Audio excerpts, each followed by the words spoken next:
Hello and welcome to the Capitol Report. Thank you for joining us. I'm your host, Steve Lance, and here are some of the top stories we've been following for you today. Thousands of Americans could lose their jobs any day now. With vaccine mandate deadlines approaching, what could this mean for the healthcare system? The U.S. on the brink of an unprecedented economic catastrophe and is nearing a government shutdown this week as Congress stalemates over partisan disputes on how to raise the debt ceiling. Pressure from inflation has remained high and longer than expected. Federal Reserve Chair Jerome Powell has said the Fed may have to use its tools to slow price gains. With vaccine mandate deadlines approaching, workers across the country are facing a critical choice: get vaccinated or lose their jobs. New York State's vaccine mandate for healthcare workers went into effect this week. More than 83,000 hospital workers have not been fully vaccinated. They face the risk of termination, which adds to the ongoing staff shortage. Northwell Health, the state's largest healthcare provider, already fired more than 24 employees. New York Governor Kathy Hochul announced her plan to address the potential staff shortage. That's going to allow me to deploy the National Guard, who are medically trained, deploy people who've been retired, who may have had a license lapse, bring in people from elsewhere. Some healthcare workers are suing the state.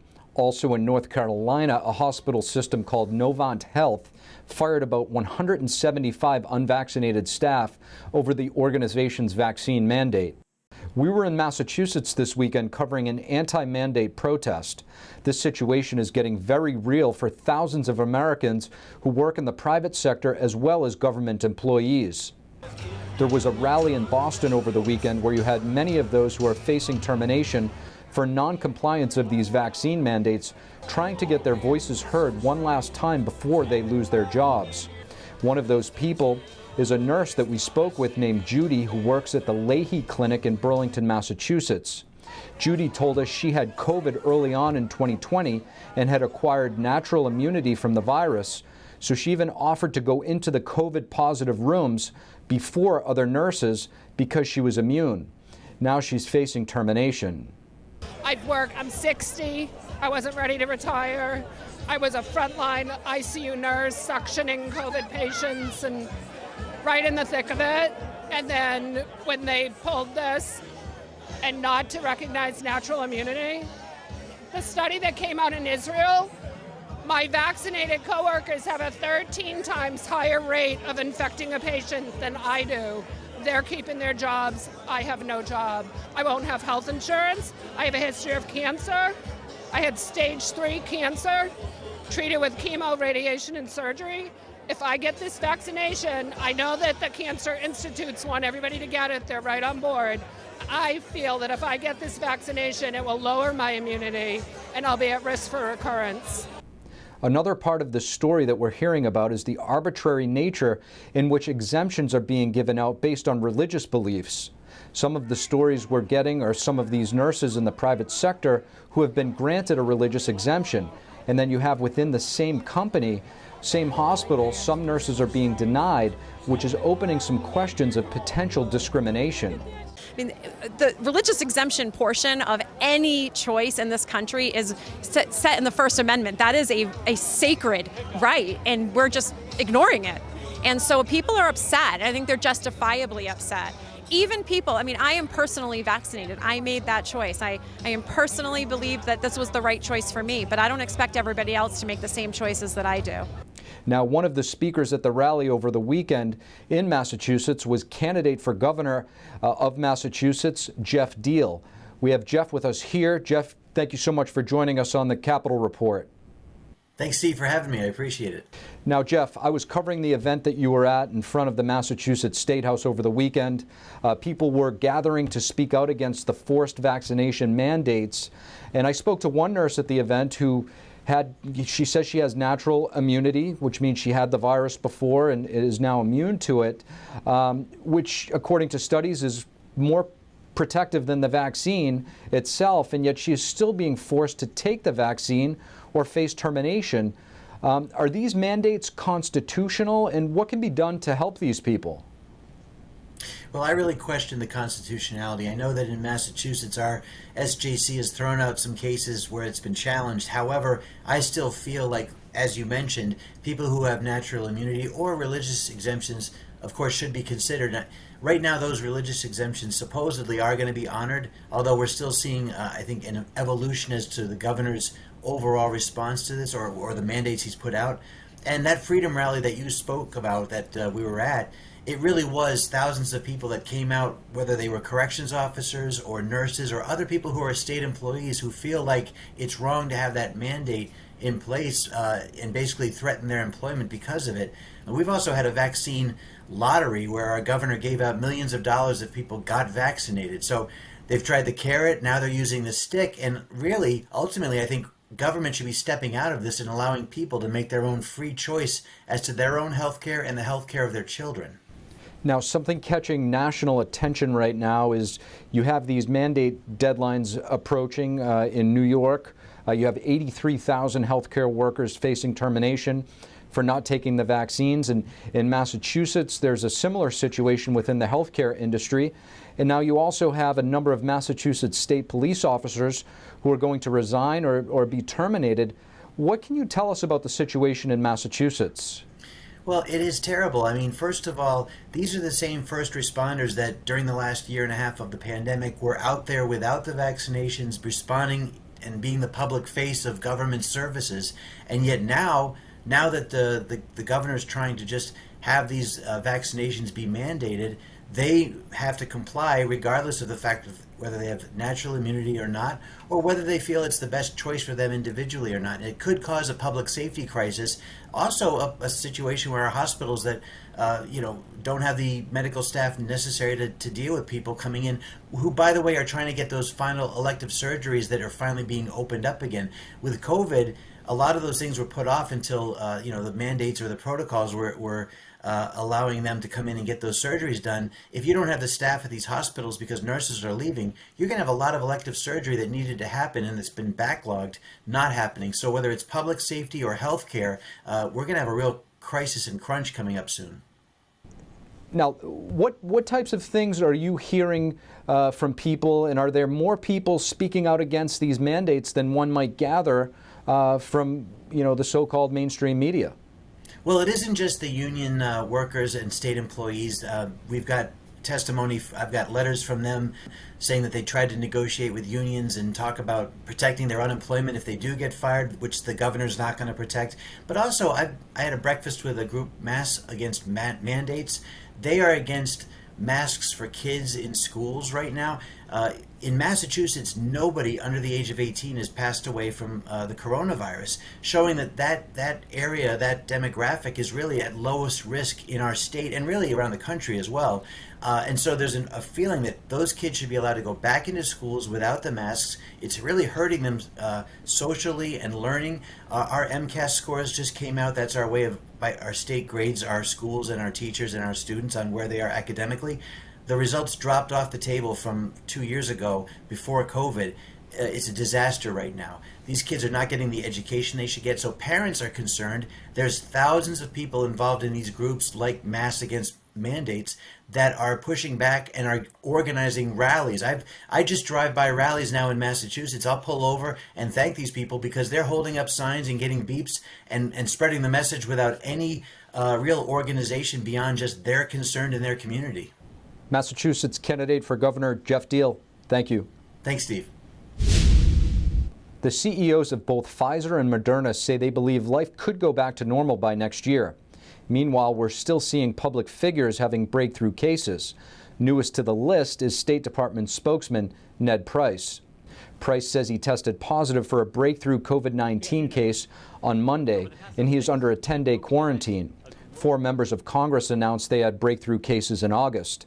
Breakthrough cases occur when vaccinated people test positive for the virus, while more than 50 House members have tested positive for the virus since the pandemic. President Biden got the Pfizer booster shot on Monday.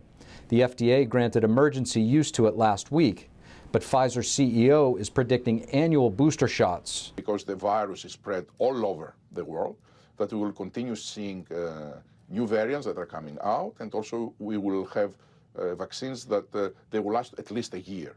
And I think the most likely scenario is annual revaccination. So far, the CDC recommends only the Pfizer booster, but they are expected to also recommend booster shots from Moderna and J&J in the coming weeks. Government funding runs out tomorrow, leading to a government shutdown this week while partisan disputes over how to raise the debt ceiling pushes the nation to the brink of an economic recession. NTD's Melina Wisecup joins us to break it all down. Now, Melina, what's the deal here? What's causing this partisan roadblock? Steve, really how we got here this week with being on the brink of a government shutdown and still on the path to a possible economic recession is mainly because of political infighting about how to raise the debt ceiling. So what happened is that Senate Leader Chuck Schumer and House Speaker Nancy Pelosi included in the necessary government funding bill, which would avoid a government shutdown, they included in that a measure to raise the debt ceiling. Now, Republicans take issue with this. They say they shouldn't have to help Democrats raise the debt ceiling when Democrats are trying to push through a massive spending bill to fund social welfare programs and clean energy projects. But Democrats say that Republicans should help them because they're saying that Republicans did help accrue some of the debt we're seeing. So while the debt ceiling is going to be an ongoing issue that they must deal with to avoid an economic recession, the government shutdown seems to be less of an issue now. Steve? And Republicans have said they'd vote to pass the government funding bill, that is, if suspending the debt limit is removed. Melina, have Democrats considered holding two separate votes on these two issues, one for the debt ceiling and a separate vote to fund the government? Yes, Steve, that's exactly how Democrats are handling this. Today, that's what unfolded on Capitol Hill. Democrats have decoupled that government funding bill from that debt ceiling so that way they can avoid a government shutdown with a single vote on the bill to fund the government. Senate Democrats will be introducing a continuing resolution that keeps the government open until early December, while also providing long-sought emergency funding to help Americans still reeling from natural disasters from this summer, as well as funding to help resettle Afghan refugees. Now, what's still an issue and what's a pressing issue is that debt ceiling, because if it's not dealt with by mid-October, it could impact Americans across the board. For example, Social Security checks could be delayed. Americans could see higher interest rates on credit cards and car loans. Pretty much any federally funded program will hang in uncertainty if this debt ceiling is not raised in time, Steve. Now, the thing about the debt ceiling, this is an ongoing issue. So this is not just a one-time thing, Steve. The government will continue to have to address this debt ceiling issue in the future. This happens because, the expansion of federal government, the way the federal government spends, the more they fund social welfare programs and the more the government just spends in general, the debt ceiling has to continuously be raised. And over the years, it's been raised again and again. So in the future, Congress will have to deal with this issue once again. Now, what's interesting about this is knowing this, keeping this in mind, Speaker Pelosi has introduced a proposed solution for solving the debt ceiling issue. What she wants to do is to give the Treasury Secretary the authority to raise the debt ceiling on her own and sort of bypass Congress. Now, Congress will still have a role in this. They can object to the Treasury Secretary's move to raise the debt ceiling, and they can do that with 51 votes, but that would mean that whoever has the minority in Congress would have little to no say at all over whether or not to raise the debt ceiling and how much to raise it by. Steve? Thanks for that, Melina. Even if the debt ceiling is raised, Treasury Secretary Janet Yellen just warned this week that if Congress pushes this to the last minute, this could seriously harm business and consumer confidence, raising borrowing costs for taxpayers. And as she put it, it could negatively impact the nation's credit rating for years to come. And Treasury Secretary Janet Yellen told senators on Tuesday that if Congress does not address the debt limit, the Treasury Department will likely exhaust all of its extraordinary measures by October 18th. At that point, we expect Treasury would be left with very limited resources that would be depleted quickly. America would default for the first time in history. The full faith and credit of the United States would be impaired, and our country would likely face a financial crisis and economic recession as a result. Yellen called the economic recovery from the pandemic fragile but rapid. She expects the United States will return to full employment by next year. Meanwhile, Federal Reserve Chair Jerome Powell said in a Senate testimony Tuesday that pressure from inflation remains high, longer than the Fed had originally expected. Inflation is elevated and will likely remain so in coming months before moderating. As the economy continues to reopen, we are seeing upward pressure on prices, particularly due to supply bottlenecks in some sectors. These effects have been larger and longer lasting than anticipated. Powell says if inflation pressures persist, the Fed will respond and use its tools to slow price gains. The Fed normally does so by raising its benchmark short-term interest rate. The highest-ranking U.S. military officer admitted that he told a Chinese general last year that the United States was not going to attack the communist nation. With the battle of pro-abortion and pro-life heating up in the United States, we speak to Mallory Quigley of the Susan B. Anthony list to get her take. An FBI report shows in 2020, the number of murders increased nearly 30% from 2019. That is the largest single-year increase in over 50 years. Welcome back. The highest-ranking U.S. military officer admitted that he told a Chinese general last year that the United States was not going to attack China. I am certain that President Trump did not intend to attack the Chinese, and it is my directed responsibility, and it was my directed responsibility by the Secretary to convey that intent to the Chinese. My task at that time was to de-escalate. My message again was consistent. Stay calm, steady, and de-escalate. We are not going to attack you. General Mark Milley told a congressional panel on Tuesday that then Defense Secretary Mark Esper directed him to convey that intent to General Li Zuo-chung of the People's Liberation Army. According to a declassified memorandum on the calls, intelligence indicated that the Chinese Communist Party was concerned about such an attack. Milley said that the calls on October 30th and January 8th were coordinated with Esper and other U.S. officials. Some U.S. lawmakers have said Milley overstepped his authority, and they have called for President Joe Biden to fire him. Trump blasted Milley as treasonous and said Milley never told him about the calls being made to China. The Biden administration's repeated release of illegal immigrants has drawn a legal challenge from the state of Florida. Florida Attorney General Ashley Moody sued the federal government over its catch-and-release policy. Federal law requires the government to detain asylum seekers until authorities rule on their case. But according to Custom and Border Protection, the administration has released at least 225,000 illegal immigrants so far, including asylum seekers. The 23-page suit was filed in federal court in Pensacola. It says releasing this many illegal aliens into the interior means that the government is violating congressional commands in the immigration laws.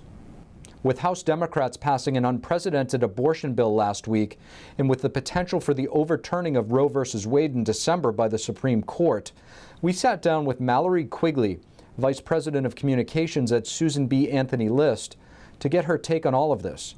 Take a look. Mallory Quigley, Vice President of Communications at Susan B. Anthony List, thank you for joining us on the Capitol Report. Thanks for having me. Absolutely.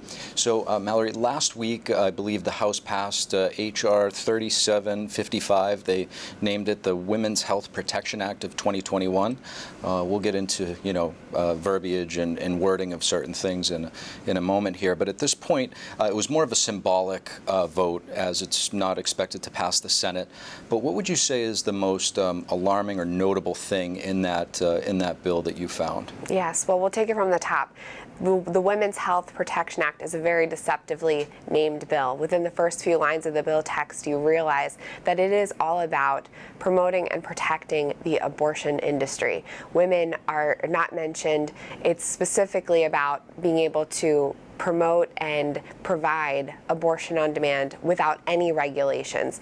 This bill would undo all state efforts to regulate abortion and prevent future state lawmakers, as well as federal lawmakers, future speakers of the House, future leader McConnell's, pro-life leaders, from being able to pass laws that reflect the values of the people of this country and of the individual states. It's a very extreme legislation, striking down even the most modest pro-life limits, things like parental notification laws that protect underage girls from being coerced into abortion or brought in for abortions by sex traffickers, pimps, and even things like right-to-know legislation, ultrasound requirements, and information given to mothers so that they understand what's happening during the abortion procedure.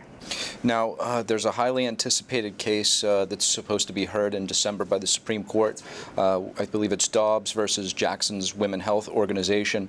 What can you tell us about this case, and is there a chance that Roe v. Wade could be overturned when all is said and done? Yes, this is the most significant abortion case that the court has heard in nearly 50 years, and it presents the most promising opportunity that we've ever had to start to correct the overreach of cases like Roe versus Wade and the legislating that the court did in previous abortion decisions. So this is at the heart of the case is a law that Mississippi lawmakers passed stopping abortion at 15 weeks, a point by which the baby can feel pain. This is a very modest limit on abortion. 47 out of 50 European nations limit abortion already at 15 weeks, if not earlier. And the Mississippi Attorney General specifically asked the court to reconsider Roe versus Wade, to consider overturning it. The question that they're going to consider, the court, is whether or not all pre-viability bans on abortion are always unconstitutional. Now, you obviously have your finger on the pulse of this whole situation. Are there any indicators? Are you hearing any way that you think the Supreme Court might rule on this? Well, we haven't heard the oral arguments yet. This will be December 1st, but all of the briefs and the amicus briefs have been filed, and the pro-life arguments are very compelling from a variety of perspectives. From the social perspective, the fact that women don't need abortion to succeed, they don't need to kill their unborn children, the scientific advances and medical advances that have been made since the 70s when Roe was decided. We know so much more about the unborn since then, their ability to feel pain when the heart starts to beat, really recognizing the unborn as a member of the human species from a very early stage. Now, I just want to circle back to terminology. You touched upon it earlier. I always like to ask this question to people that are familiar, with the pro-life movement. The Marxist currents in our society have really hijacked language, whether it be in universities or different parts of our education system. And they do an excellent job of manipulating language. When it comes to the term pro-choice versus pro-life, choice isn't necessarily a counter to life. So do you think that there's a more appropriate way to refer to the counter of pro-life, that a lot of people tend to use the word pro-choice or the term pro-choice? Sure. I absolutely call people that support abortion in any form pro-abortion. We have to get to the heart of what abortion actually is. It's a taking of an innocent human life and the wounding of a mother. And so we need to be plain. And if that means calling pro-life anti-abortion, I welcome that. Personally, that label, because it speaks to me being against a very violent act, which is at the center of this debate. Mallory Quigley, thank you so much. Thank you. The gunman who killed 5 employees at the Capital Gazette newspaper in Maryland has been sentenced and will spend the rest of his life in jail. Jared Ramos was sentenced to 5 life sentences without parole, with 1 additional life sentence plus 345 years. Ramos walked into the Capital Gazette offices in Annapolis, Maryland, killing 5 staffers in 2018. It is one of the deadliest attacks ever on a U.S. media outlet. The U.S. saw a drastic rise in murder cases last year. According to the FBI, the number of homicides increased nearly 30% from 2019. That's the largest single-year increase since the agency began tracking these crimes in the 1960s. Last year, there were more than 21,000 killings, a total not seen since the mid-1990s. While violent crimes increased by 5%, overall crimes decreased by about 6%.